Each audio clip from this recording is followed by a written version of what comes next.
นี่เติมอะไรอ่ะ หนึ่ง 95เหรอ E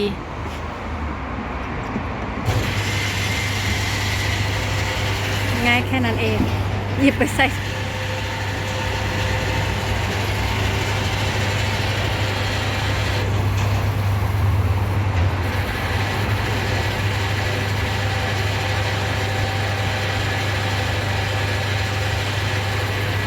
แค่วันเดียวนะเดี๋ยวดี ฮะ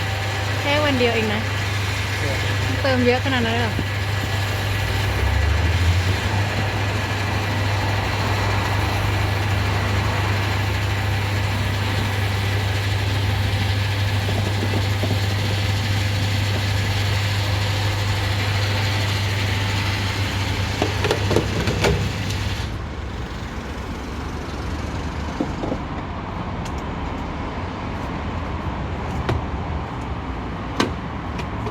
แล้วก็ไปจ่ายตังค์ที่นู่น เนี่ย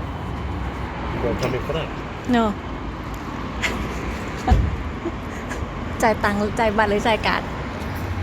I'm just gonna pay cash อ้าวแล้วเอาอะไรไปจ่ายอ่ะ huh you just have to tell you just tell them it's number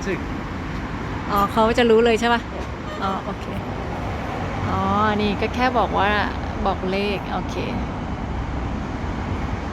แล้วก็ไปจ่ายในนั้นนะคะ